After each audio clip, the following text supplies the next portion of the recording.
An Occurrence at Owl Creek Bridge by Ambrose, Bierce. A man stood upon a railway bridge in northern Alabama, looking down into the swift water 20 feet below. The man's hands were behind his back, the wrists bound with a cord. A rope closely encircled his neck. It was attached to a stout cross-timber above his head, and the slack fell to the level of his knees. Some loose boards laid upon the ties, supporting the rails of the railway supplied a footing for him and his executioners, 2 private soldiers of the Federal Army, directed by a sergeant who in civil life may have been a deputy sheriff. At a short remove upon the same temporary platform was an officer in the uniform of his rank, armed. He was a captain. A sentinel at each end of the bridge stood with his rifle in the position known as support, that is to say, vertical in front of the left shoulder, the hammer resting on the forearm thrown straight across the chest. A formal and unnatural position enforcing an erect carriage of the body. It did not appear to be the duty of these 2 men to know what was occurring at the center of the bridge. They merely blockaded the 2 ends of the foot planking that traversed it. Beyond one of the sentinels nobody was in sight. The railroad ran straight away into the forest for 100 yards, then, curving, was lost to view. Doubtless there was an outpost farther along.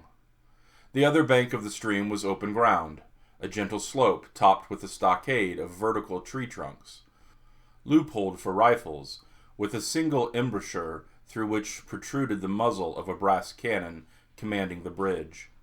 Midway upon the slope between the bridge and the fort were the spectators.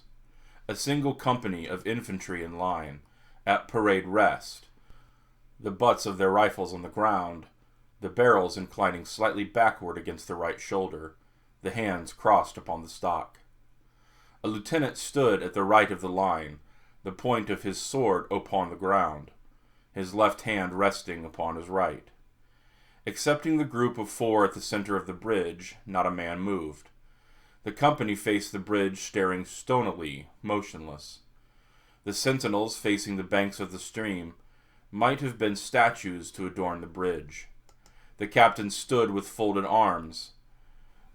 Death is a dignitary who, when he comes announced, is to be received with formal manifestations of respect, even by those most familiar with him. In the code of military etiquette, silence and fixity are forms of deference. The man who was engaged in being hanged was apparently about 35 years of age.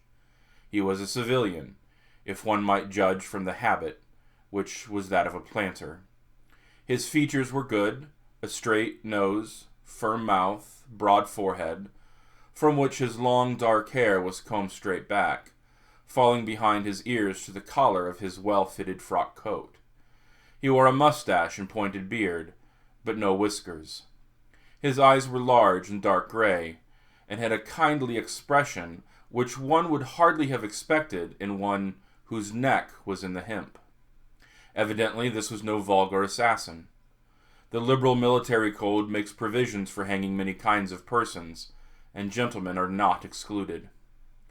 The preparations being complete, the 2 private soldiers stepped aside, and each drew away the plank upon which he had been standing. The sergeant turned to the captain, saluted, and placed himself immediately behind that officer, who in turn moved apart 1 pace. These movements left the condemned man and the sergeant standing on the 2 ends of the same plank, which spanned 3 of the cross ties of the bridge. The end upon which the civilian stood almost, but not quite, reached a 4th. This plank had been held in place by the weight of the captain. It was now held in place by the weight of the sergeant. At a signal from the former, the latter would step aside. The plank would tilt, and the condemned man go down behind 2 trees. The arrangement condemned itself to the judgment as simple and effective. His face had not been covered, nor his eyes bandaged. He looked a moment at his unsteadfast footing, then let his gaze wander to the swirling water of the stream racing madly beneath his feet. A piece of dancing driftwood caught his attention, and his eyes followed it down the current. How slowly it appeared to move. What a sluggish stream. He closed his eyes in order to fix his last thoughts upon his wife and children. The water touched to gold by the early sun, the brooding mists under the bank at some distance down the stream, the fort, the soldiers, the piece of drift, all had distracted him, and now he became conscious of a new disturbance. Striking through the thought of his dear ones was sound which he could neither ignore nor understand.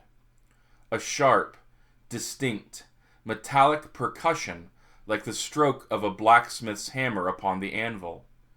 It had the same ringing quality. He wondered what it was, and whether immeasurably distant or nearby. It seemed both. Its recurrence was regular, but as slow as the tolling of a death knell. He awaited each new stroke with impatience and, he knew not why, apprehension. The intervals of silence grew progressively longer. The delays became maddening. With their greater infrequency, the sounds increased in strength and sharpness. They hurt his ear like the thrust of a knife. He feared he would shriek. What he heard was the ticking of his watch. He unclosed his eyes and saw again the water below him. If I could free my hands, he thought, I might throw off the noose and spring into the stream. By diving, I could evade the bullets, and swimming vigorously reach the bank, take to the woods and get home. My home, thank God, is as yet outside their lines. My wife and little ones are still beyond the invaders' farthest advance. As these thoughts, which have hereto been set down in words, were flashed into the doomed man's brain, rather than evolved from it, the captain nodded to the sergeant. The sergeant stepped aside. Part 2. Peyton Farquhar was a well-to-do planter of an old and highly respected Alabama family. Being a slave owner, and like other slave owners a politician, he was naturally an original secessionist and ardently devoted to the Southern cause. Circumstances of an imperious nature, which it is unnecessary to relate here, had prevented him from taking service with that gallant army which had fought the disastrous campaigns ending with the fall of Corinth, and he chafed under the inglorious restraint, longing for the release of his energies, the larger life of the soldier, the opportunity for distinction. That opportunity, he felt, would come, as it comes to all in wartime. Meanwhile, he did what he could. No service was too humble for him to perform in the aid of the South. No adventure too perilous for him to undertake, if consistent with the character of a civilian who was at heart a soldier, and who, in good faith and without too much qualification, assented to at least a part of the frankly villainous dictum that all is fair in love and war. One evening, while Farquhar and his wife were sitting on a rustic bench near the entrance to his grounds, a cray-clad soldier rode up to the gate and asked for a drink of water. Mrs. Farquhar was only too happy to serve him with her own white hands. While she was fetching the water, her husband approached the dusty horseman and inquired eagerly for news from the front. "The Yanks are repairing the railroads," said the man, "and are getting ready for another advance. They have reached the Owl Creek Bridge, put it in order, and built a stockade on the north bank. The commandant has issued an order, which is posted everywhere, declaring that any civilian caught interfering with the railroad, its bridges, tunnels, or trains, will be summarily hanged. I saw the order." "How far is it to the Old Creek Bridge?" Farquhar asked. "About 30 miles. "Is there no force on this side of the creek?" "Only a picket post half a mile out, on the railroad, and a single sentinel at this end of the bridge." "Suppose a man, a civilian and student of hanging, should elude this picket post and perhaps get the better of the sentinel," said Farquhar, smiling. "What could that accomplish?" The soldier reflected.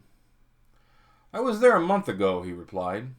"I observed that the flood of last winter had lodged a great quantity of driftwood against the wooden pier at this end of the bridge. It is now dry and would burn like tinder. The lady had now brought the water, which the soldier drank. He thanked her ceremoniously, bowed to her husband, and rode away. An hour later, after nightfall, he repassed the plantation, going northward in the direction from which he had come. He was a Federal scout. Part 3. As Peyton Farquhar fell straight down through the bridge, he lost consciousness and was at one already dead. From the state he was awakened, ages later it seemed to him, by the sharp pain of pressure upon his throat, followed by a sense of suffocation. Keen, poignant agonies seemed to shoot from his neck downward through every fiber of his body and limbs. These pains appeared to flash along well-defined lines of ramification and to beat with an inconceivably rapid periodicity. They seemed like streams of pulsating fire heating him to an intolerable temperature. As to his head, he was conscious of nothing but a feeling of fullness, of congestion. These sensations were unaccompanied by thought. The intellectual part of his nature was already effaced. He had power only to feel, and feeling was torment. He was conscious of motion. Encompassed in a luminous cloud, of which he was now merely the fiery heart, without material substance, he swung through an unthinkable arc of oscillation, like a vast pendulum. Then at once, with terrible suddenness, the light about him shot upward with the noise of a loud splash. A frightful roaring was in his ears, and all was cold and dark. The power of thought was restored. He knew that the rope had broken, and he had fallen into the stream. There was no additional strangulation. The noose about his neck was already suffocating him, and kept the water from his lungs. To die of hanging at the bottom of a river! The idea seemed to him ludicrous. He opened his eyes in the darkness, and saw above him a gleam of light, but how distant, how inescapable! He was still sinking, from the light became fainter and fainter until it was a mere glimmer. Then it began to grow and brighten, and he knew that he was rising toward the surface. Knew it with reluctance, for he was now very comfortable.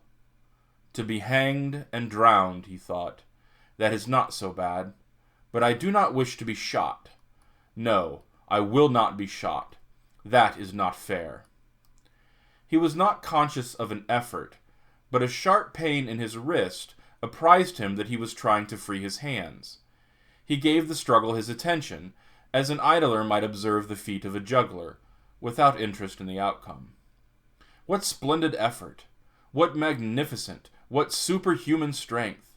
Ah, that was a fine endeavor. Bravo! The cord fell away.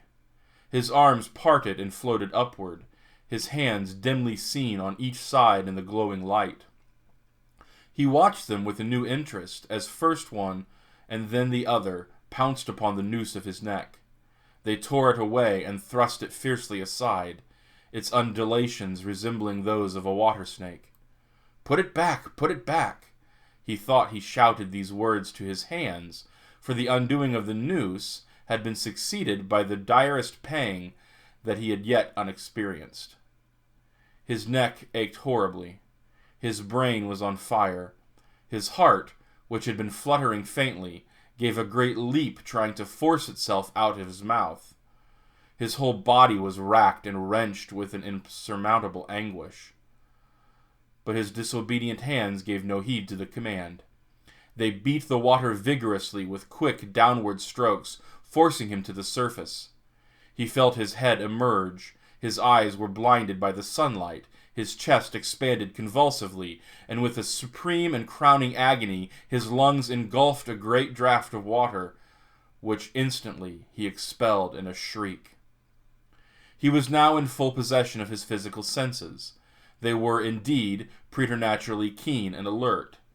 Something in the awful disturbance of his organic system had so exalted and refined him that they made record of things never before perceived. He felt the ripples upon his face, and heard their separate sounds as they struck. He looked at the forest on the bank of the stream, saw the individual trees, the leaves, and the veining of each leaf. He saw the very insects upon them, the locusts, the brilliant-bodied flies, the gray spiders stretching their webs from twig to twig.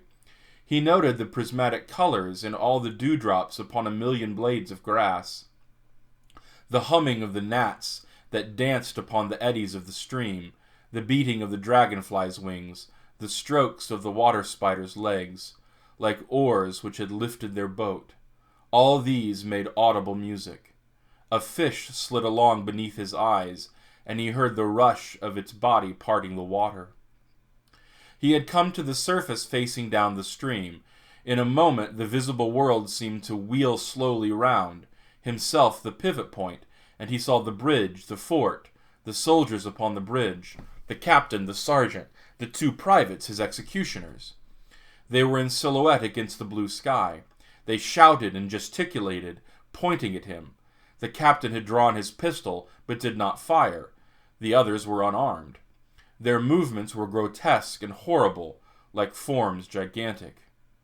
Suddenly he heard a sharp report, and something struck the water smartly within a few inches of his head, spattering his face with the spray.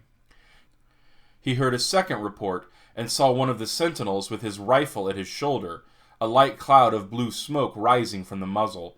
The man in the water saw the eye of the man on the bridge gazing into his own through the sights of the rifle. He observed that it was a gray eye, and remembered having read the gray eyes with keenest, and that all famous marksmen had them. Nevertheless, this one had missed. A counter-swirl had caught Farquhar and turned him half round. He was again looking at the forest on the bank opposite the fort. The sound of a clear, high voice, in a monotonous sing-song, now rang out behind him, and came across the water with a distinctness that pierced and subdued all other sounds, even the beating of the ripples in his ears. Although no soldier, he had frequented camps enough to know the dread significance of that deliberate, drawling, aspirated chant. The lieutenant on shore was taking a part in the morning's work. How cold and pitilessly, with what an even, calm intonation, presaging and enforcing tranquility in the men, with what acutely measured intervals fell those cruel words: "Company! Attention! Soldier arms! Ready! Aim! Fire!" Farquhar dived as deeply as he could. The water roared in his ear like the voice of Niagara, yet he heard the dull thunder of the volley, and rising again towards the surface met shining bits of metal, singularly flattened, oscillating slowly downward. Some of them touched him on the face and hands, then he fell, continuing their descent. One lodged between his collar and neck. It was uncomfortably warm, and he snatched it out. As he rose to the surface, grasping for breath, he saw that he had been a long time under water. He had perceptibly farther downstream, nearer to safety. The soldiers had almost finished reloading. The metal ramrods flashed all at once in the sunshine as they were drawn from the barrels, turned in the air, and thrust into their sockets. The two sentinels fired again, independently and ineffectually. The hunted man saw all of this over his shoulder. He was now swimming vigorously with the current.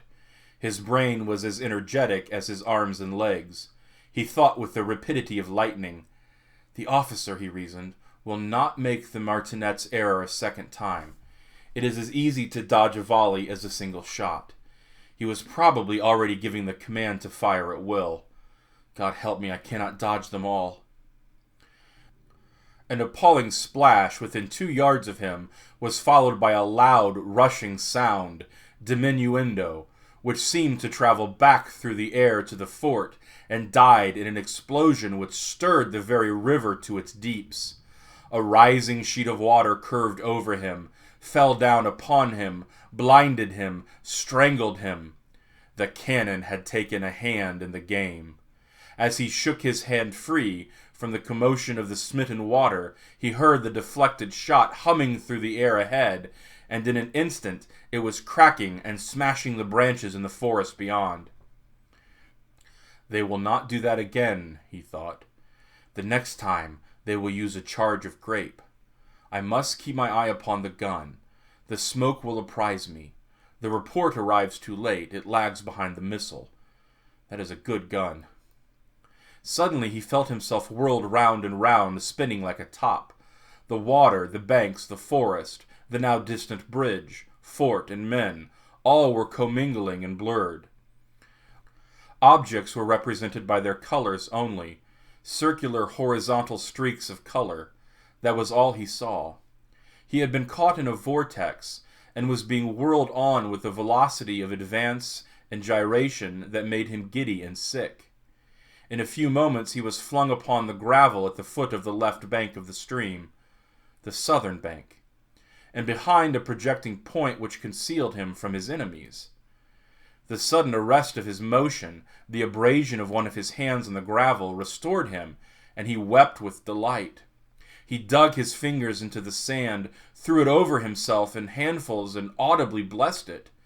It looked like diamonds, rubies, emeralds. He could think of nothing beautiful which it did not resemble. The trees upon the bank were giant garden plants. He noted a definite order in their arrangement, inhaled the fragrance of their blossoms. A strange roseate light shone through the spaces amongst their trunks, and the wind made in their branches the music of aeolian harps. He had not wished to perfect his escape.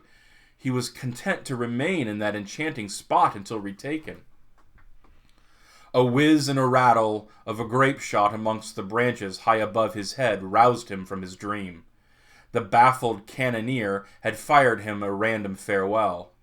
He sprang to his feet, rushed upon the sloping bank, and plunged into the forest. All that day he traveled, laying his course by the rounding sun.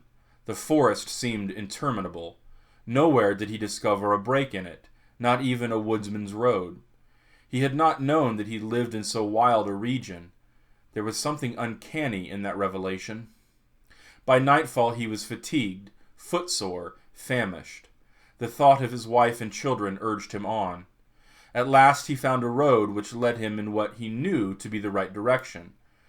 It was as wide and straight as a city street, yet it seemed untraveled. No fields bordered it, no dwelling anywhere. Not so much as the barking of a dog suggested human habitation. The black bodies of the trees formed a straight wall on both sides, terminating on the horizon in a point, like a diagram in a lesson in perspective. Overhead, as he looked up through the rift in the wood, shone great golden stars looking unfamiliar and grouped in strange constellations. He was sure they were arranged in some order which had a secret and malign significance. The wood on either side was full of singular noises, among which, once, twice, and again, he distinctly heard whispers in an unknown tongue. His neck was in pain, and lifting his hand to it, found it horribly swollen. He knew that he had a circle of black where the rope had bruised it. His eyes felt congested. He could no longer close them. His tongue was swollen with thirst. He relieved its fever by thrusting it forward from beneath his teeth into the cold air. How softly the turf had carpeted the untraveled avenue. He could no longer feel the roadway beneath his feet. Doubtless, despite his suffering, he had fallen asleep while walking, for now he sees another scene. Perhaps he has merely recovered from it, a delirium. He stands at the gate of his own home. All is as he left it, and all bright and beautiful in the morning sunshine. He must have traveled the entire night. As he pushes upon the gate and passes up the wide white walk, he sees a flutter of female garments. His wife, looking fresh and cool and sweet, steps down from the veranda to meet him.